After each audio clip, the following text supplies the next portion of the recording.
Assalamualaikum warahmatullahi wabarakatuh.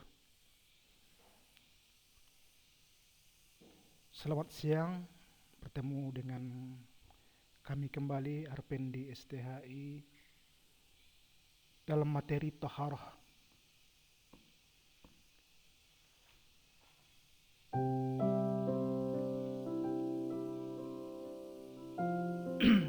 Ya, siang ini kita akan berbicara tentang sebuah topik dalam fikih, yaitu tentang Toharoh.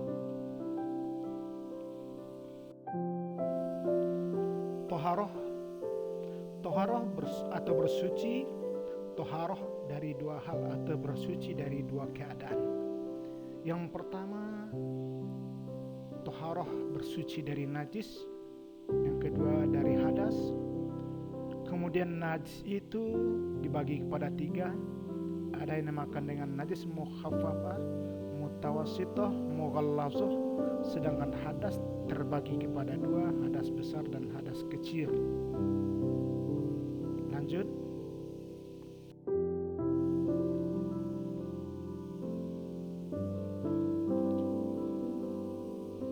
Diharapkan dengan penyampaian ini tentang bersuci, kiranya kita dapat mengetahui ketentuan-ketentuan tentang mandi wajib serta memahami perbedaan antara hadas dan najis. Karena hadas dan najis tentu dua hal yang berbeda.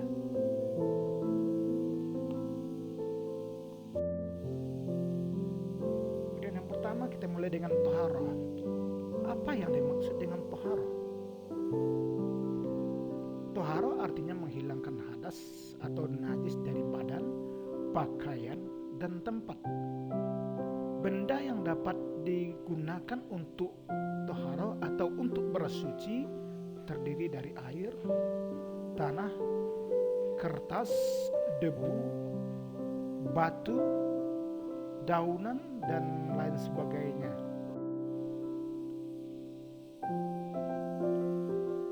Lanjut, kita yang pertama tentang najis. Apakah itu najis?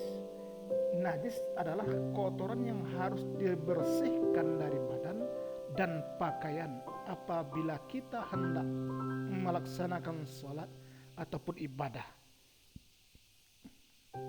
Nah, macam-macam najis. Yang pertama najis mukhaffafah, yang kedua mutawassithah, mutawassithah.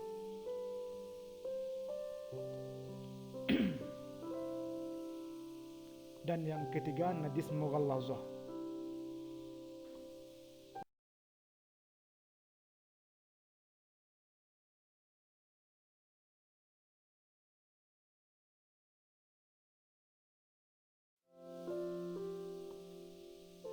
Najis muhaffafah yaitu najis ringan, misalnya air kencing bayi laki-laki yang belum makan apapun selain air susu ibunya.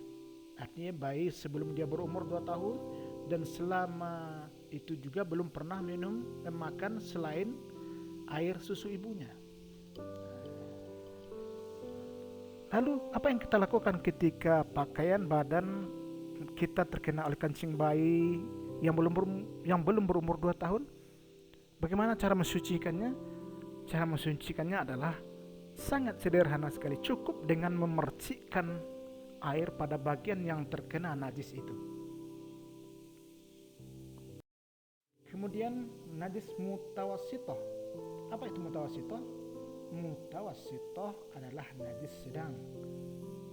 Misalnya bangkai binatang darat yang berdarah, kotoran manusia dan hewan, nanah, darah, dan lainnya. Maka apabila badan kita, pakaian kita dikenai oleh najis seperti ini, maka kita harus mensucikannya. Bagaimana cara mensucikannya? Yaitu dengan menghilangkan warna, bau, termasuk juga rasanya dari badan atau pakaian kita. Najis mughallazah. Najis mughallazah. Apa itu najis mughallazah? Yaitu najis berat, najis yang terdiri dari anjing dan babi.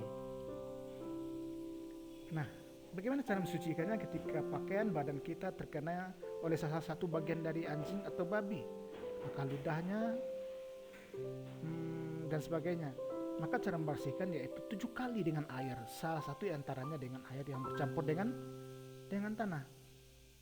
Karena ini adalah najis berat, anjing dan babi. Maka sekali lagi cara mensucikannya yaitu dengan membersihkan dengan air 7 kali, salah satu diantaranya dengan tanah. Oke. Hadas.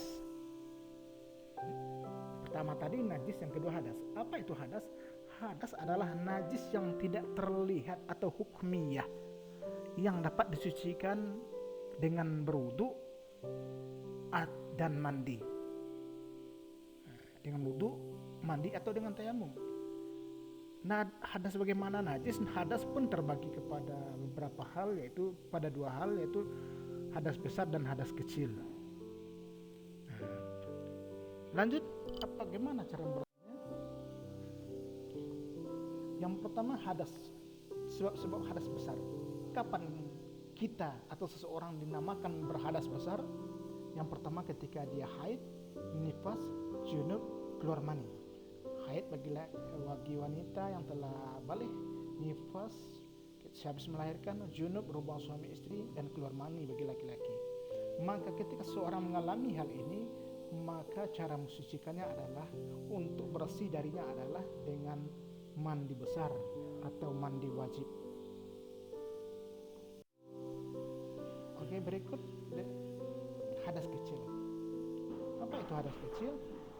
Apa yang menyebabkan hadas kecil? Yaitu buang angin, buang air kecil, buang air besar, hilang akal, pingsan, tidur, bersentuhan kulit laki-laki dan perempuan, dan menyentuh kemaluan. Maka ketika seseorang mengalami ini, salah satu dari ini, apakah ia buang air kecil atau buang air besar, buang angin, tidur, maka dia dalam keadaan berhadas kecil, maka dia mesti berwudu untuk suci dari hadas kecil tersebut.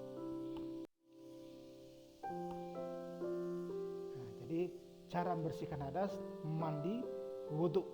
Mandi ketika berhadas besar, wudu ketika berhadas kecil, tayamum ketika tidak ditemukan air. Oke. Demikian. Terima kasih. Semoga bermanfaat. Assalamualaikum warahmatullahi wabarakatuh.